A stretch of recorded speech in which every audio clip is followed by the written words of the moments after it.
के चिर परिचित अर्थशास्त्री, देश के पूर्व वित्त मंत्री, पूर्व गृह मंत्री, आदरणीय मेंबर ऑफ पार्लियामेंट, कांग्रेस कार्य समिति के सदस्य आदरणीय पी चिदम्बरम जी का बजट 2022-23 की इस विशेष पत्रकार वार्ता में मैं स्वागत करता हूं और मैं अनुरोध करूंगा कि चिदम्बरम साहब अपनी बात आपके समक्ष रखेंगे। उसके बाद थोड़ा सा हिंदी रूपांतर हम आपको बताएंगे और फिर आपके सवाल लेंगे। आदरणीय चिदम्बरम साहब। Okay. Good afternoon to all of you. When the Finance Minister and officials of the Ministry of Finance sat down to write the budget speech, what ought to have stared them in the face were the following facts. India's economy is not recovered yet to the level of the pre-pandemic year of 2019-20. In the last 2 years, millions of jobs have been lost, some perhaps forever. Approximately 60 lakh MSMEs were closed down. In the 2 pandemic years, 84% of households have suffered a loss of income. Per capita income has declined from rupees 1,08,645 in 2019-20 to rupees 1,07,801 in 2021-22, or maybe even less. Per capita expenditure has declined from rupees 62,056 in 2019-20 to rupees 59,043 in 2021-22. An estimated 4.6 crore people have been pushed into extreme poverty. Huge learning loss among school children, especially children who live in rural India and are enrolled in government schools. Malnutrition, stunting, and wasting among children has increased, and India's rank in the Global Hunger Index has fallen to 101 out of 116 countries. The unemployment rates have reached 8.2% for urban and 5.8% of rural workers. WPI inflation is estimated at 12% and CPI inflation at 5.3%. These are hard facts. The hard facts should have been there before the Finance Minister. After the budget was presented, we asked ourselves, what has the budget done to address any of these grave challenges? The blunt answer is nothing. This budget has done nothing to address any one of the challenges that I've outlined. The government behaves and acts as though it is on the right path and has delivered on the issues that matter to the common people. This is false. This is also bull-headed obduracy. This also reflects the government's contemptuous disregard of the burdens and sufferings of the people. I was astonished, shocked, that the Finance Minister was outlining a plan for the next 25 years, which he called the Amrit Kal. The government seems to believe that the present does not need any attention, and the people living in the present can be asked to wait patiently until the Amrit Kal dawns. This is nothing but mocking the people of India, especially the poor and the deprived. There was not a word in the speech about any cash assistance to the very poor who've been pushed into extreme poverty and suffered immensely during the last 2 years. Not a word for those who had lost their jobs. Not a word about creating jobs for those whose education stopped at some stage at the school level. Not a word about reviving MSMEs that had shut down. Not a word about distributing more food to combat malnutrition and hunger. Not a word about cutting indirect taxes, especially GST, to contain inflation and bring down the prices of goods. And not a word about giving tax relief to the tax-paying middle class or the tax-bearing head of a household. By any standard, today's budget speech was the most capitalist speech ever read by a finance minister. The FM has mastered the jargon of capitalist economics. Read her speech again. Count the number of times she used the words digital, portal, IT-based, paperless, database, ecosystem, global, Atmanirbhar. The word poor occurs only twice in paragraph 6, and we thank the FM for remembering that there are poor people in this country. There are worrying macroeconomic indicators.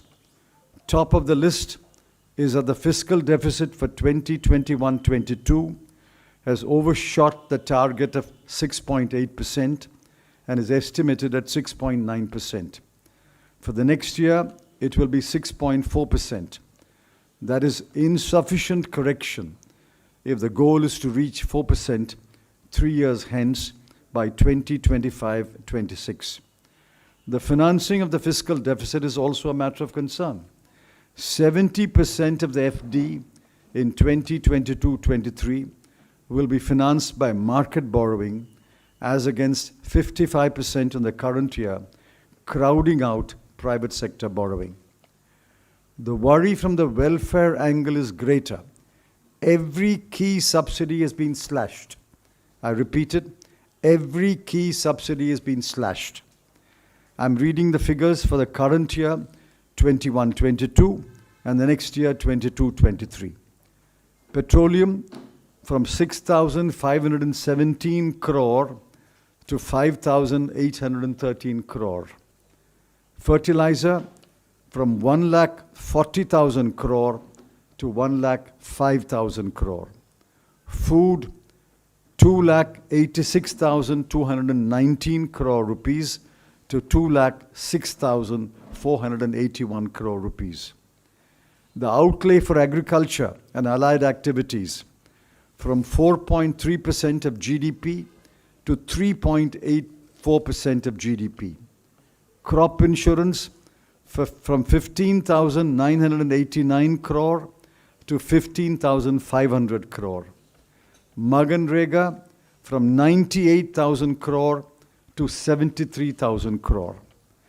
The total subsidy bill has been cut by a humongous 27%. This is the most unkindest cut in this budget. The finance minister may have forgotten the poor, but the poor have long memories. The next worry is about raising more resources. The FM is betting on heavy market borrowing, an increase in corporate tax by 85,000 crore, personal income tax by another 85,000 crore, and GST by 1,05,000 crore. There is not a word about raising more resources from the rich, especially the very, very rich 142 persons whose wealth in the last 2 years has increased from 23 lakh crore to 53 lakh crore. You will ask me, no doubt, if there is not any aspect of the budget that I welcome. There is a short list of 3. 1, the FM has promised capital expenditure of 7,50,000 crore in 22-23 as against a revised estimate of 6,02,711 crore in 21-22, and I welcome it. 2, the FM has promised an additional borrowing of 1 lakh crore rupees to the states free of interest. I welcome that. The budget speech was mercifully shot at 1 hour and 30 minutes, and I welcome that most heartily. Parliament may vote this budget because the ruling party is a brute majority in the Lok Sabha, but the people will reject this capitalist budget. Thank you sir. Very very briefly आपने पूरा बयान जो आदरणीय चिदम्बरम साहब ने कहा वो पढ़ा, और एक विशेष बात उन्होंने कही, ये बजट पूंजीवादी है, ये पूंजीवादी बजट है. और चिदम्बरम साहब ने विशेष तौर से ये बताया कि 7 या 8 महत्वपूर्ण पहलू वो वित्त मंत्री, मोदी सरकार दोनों के सामने थे, पर उन पर कोई ध्यान नहीं दिया गया.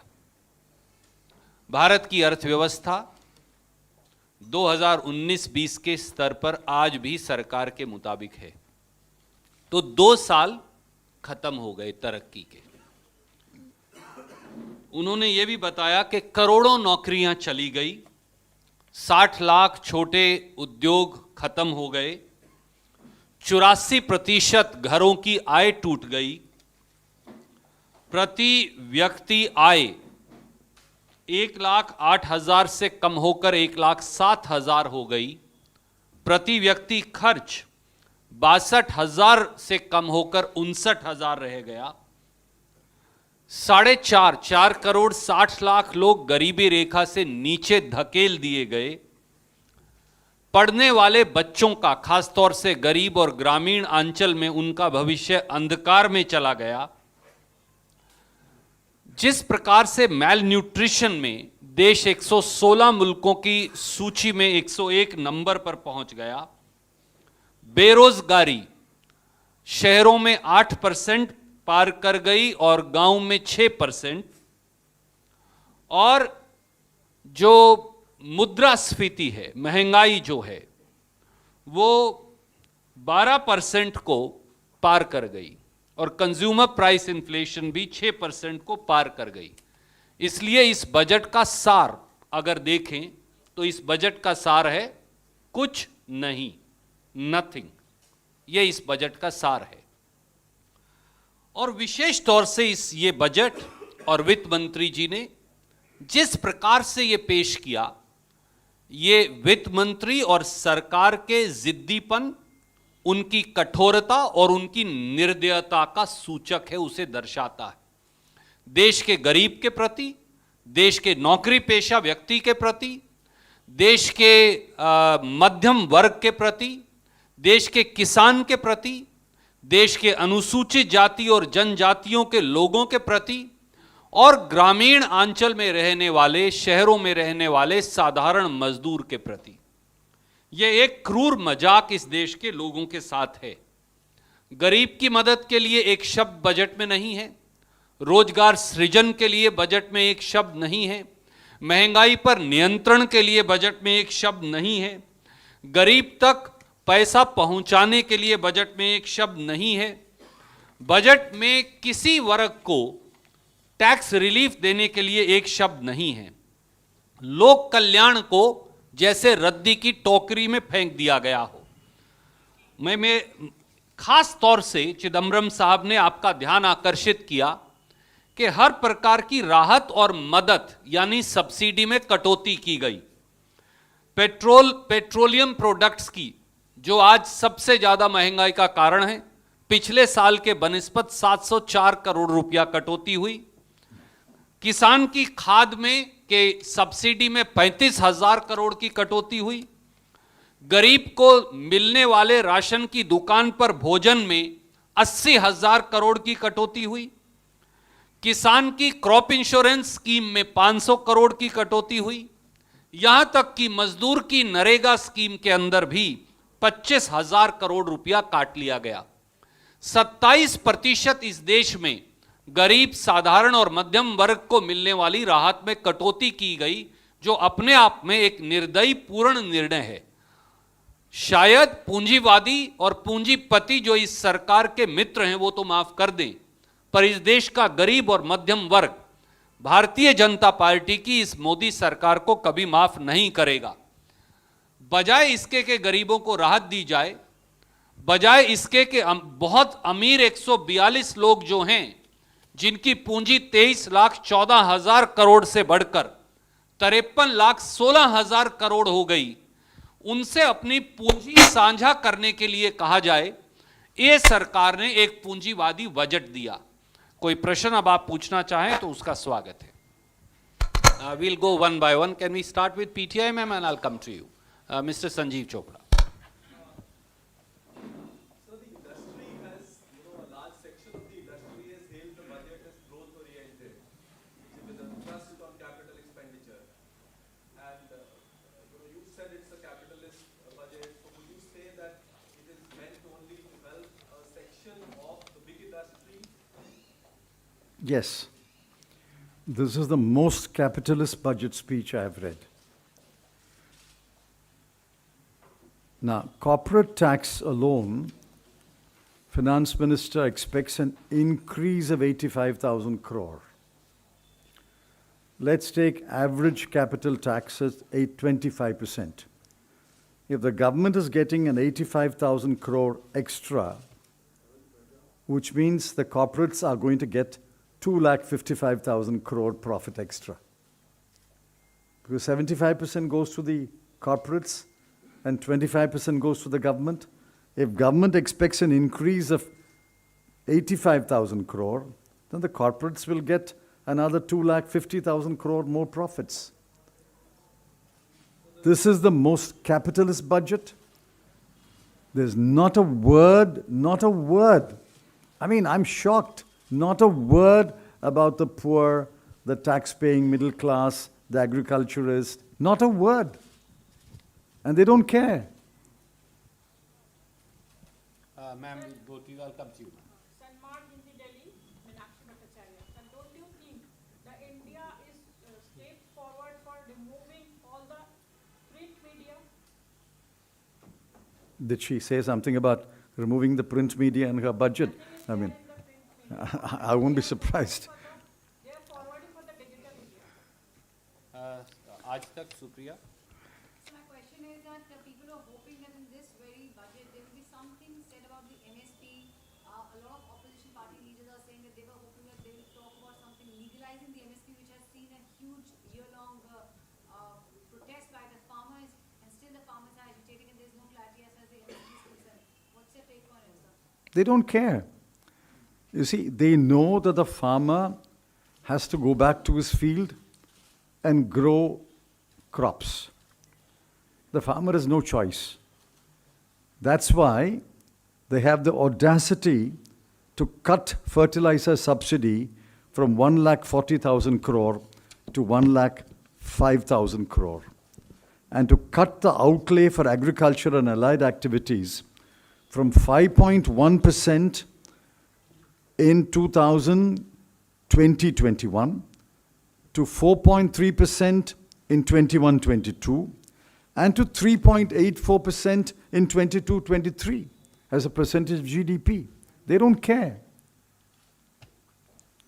Siddharth from ANI. Virtual income पे 30% टैक्स लगा के 30% tax on virtual indirectly cryptocurrency. So how do you see what's your take on it? That's obviously at the behest of the very rich people in this country. A crypto digital asset is crypto.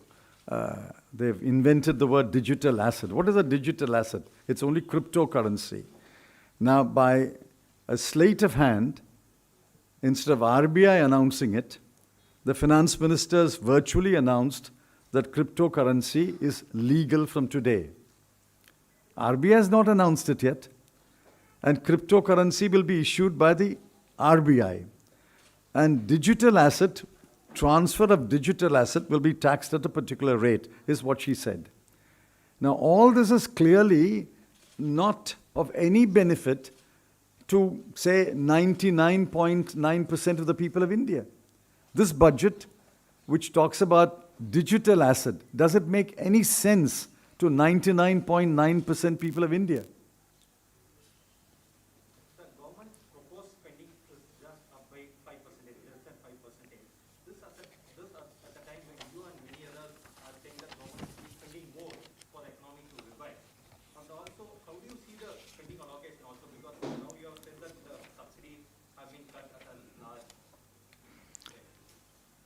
See, I don't know where they're going to spend.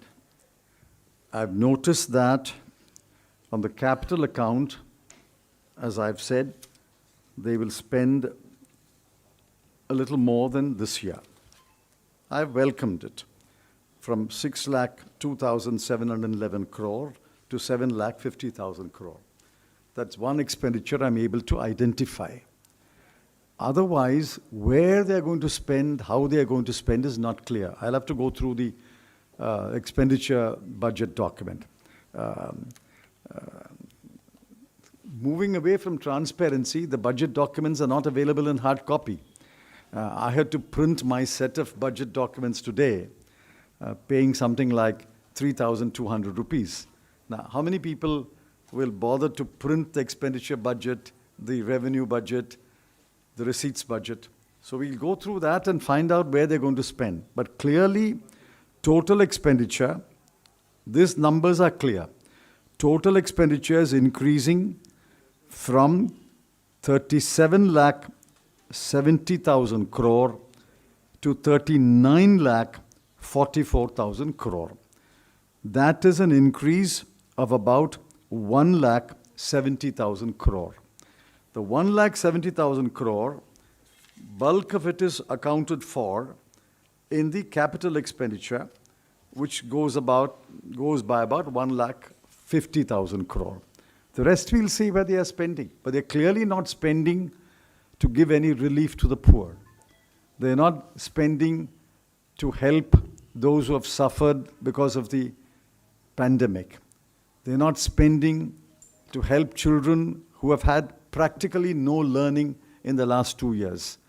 They're not spending to take care of the children who are stunted, wasted, and massive malnutrition and anemia among women and children. They're not spending on those. That's clear. What they are spending on, we'll find out in a day or two. अगर मनमोहन सिंह कार्यकाल की बात करें तो उस समय अर्थव्यवस्था 3 गुना ज्यादा थी, ग्रोथ रेट भी 8% से ऊपर था। वर्तमान सरकार की बात करें, विकास दर काफी कम हो गया है।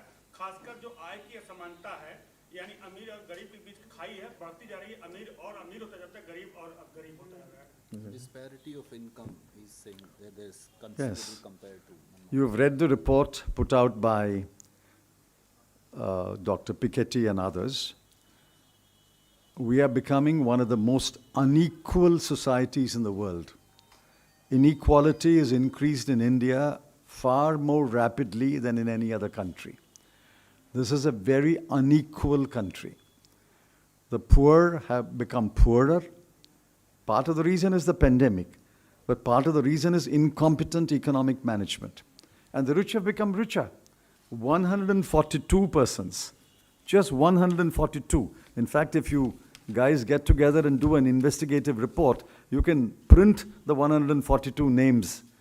142 persons have increased their wealth in the last 2 years from 23 lakh crore to 53 lakh crore.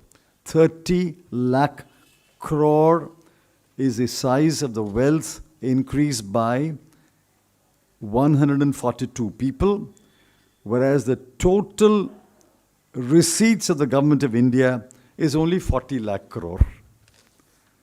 The total receipts of the government of India is 40 lakh crore. And these 142 people have increased their wealth by 30 lakh crore. Very soon, the increase in their wealth will be greater than the receipts of the government of India. Can you list out 2-3 sectors which require immediate interventions or assistance of the government, but have been completely overlooked in this budget? Immediately, they should have addressed the problems of agriculture. Input prices are going up.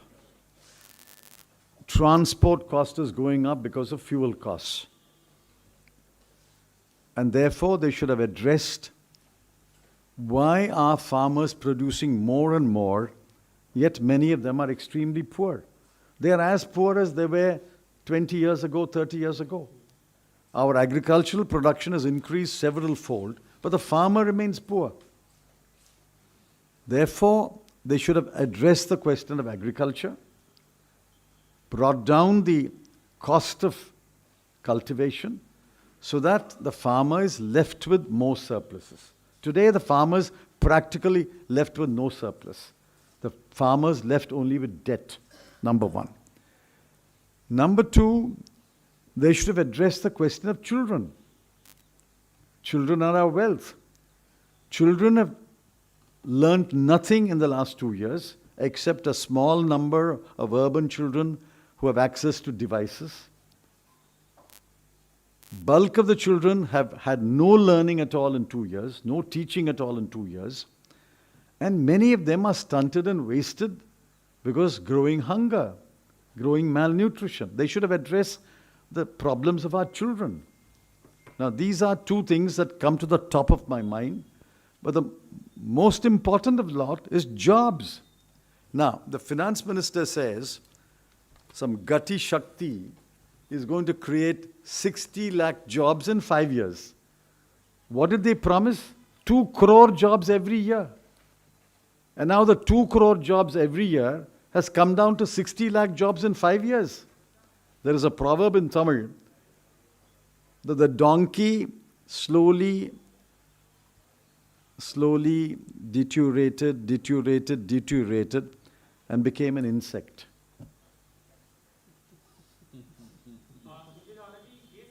Can I come to you after her? Okay, ma'am. Sir, if we look at this politically, BJP is facing one of the most important elections of Procedur's tenure in UP. But here, the finance minister is addressing the budget to just 1.1% of the people. And on top of that, they've cut subsidies and, like you said, nothing to agriculture. So what is the reason? I mean, how are you looking at their mindset? Are they super confident or have they given up on UP? I believe that they are not going into an election based on the record of performance. They are not going to election on the basis of the assurances and reassurances to the people. They are simply going to the election on the basis they can divide Indian society into Hindus and non-Hindus and capture the bulk of the Hindu vote. It's simply a cold, clever calculation that religion and Hindutva will propel us back to power. The people, the farmers, families with children, families who have debt, families who have lost jobs, families who have lost incomes, they must wake up and say, hey, what's going on here? What's going on here? My children are hungry.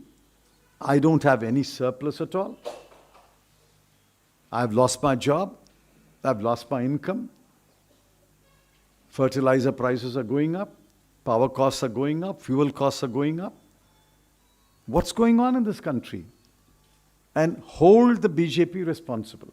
I sincerely hope after this budget, people will wake up to the reality of the BJP.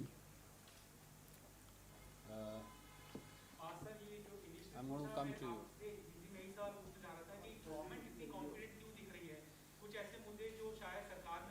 Yes. Yes.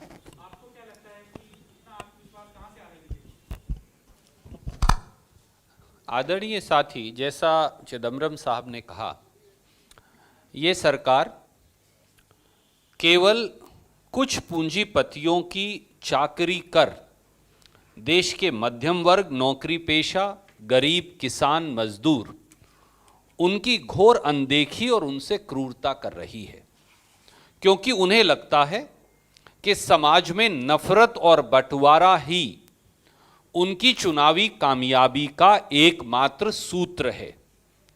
जनता की सेवा नहीं, जनता को राहत नहीं, किसान, गरीब, मजदूर, युवा, बच्चे, महिलाएं, अनुसूचित जाति, जनजाति के लोगों की मदद नहीं, केवल और केवल धार्मिक और जातीय ध्रुवीकरण ही उनका एकमात्र रास्ता है। हमें यह विश्वास है कि इस देश के हर जाति, हर धर्म, हर क्षेत्र के लोग आगे बढ़कर मणिपुर से, गोवा से, पंजाब, उत्तर प्रदेश, उत्तराखंड, वो मौजूदा सरकारों से सवाल पूछेंगे कि उनकी आय, उनकी जिंदगियां, उनके रोजगार, उनका कल्याण इस सरकार ने क्रूरता से क्यों छीन लिया और केवल बंटवारा और नफरत ही क्यों सत्ता में बैठे हुक्मरानों का एकमात्र रास्ता बन गया? निर्मला सीतारमण ने राहुल गांधी के ट्वीट पर रिएक्ट करते हुए कहा कि only pity people comes with quick response, और राहुल गांधी बिना पढ़े बिना समझे बजट को रिएक्ट कर देते हैं। क्या उनके शासित राज्यों में छत्तीसगढ़ में नौकरियां हैं? क्या किसान आत्महत्या नहीं कर रहे हैं महाराष्ट्र में?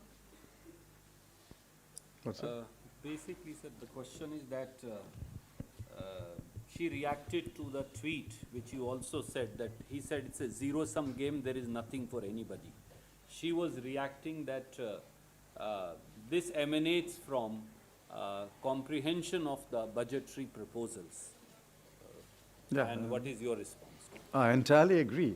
If it's an incomprehensible budget, what do we comprehend?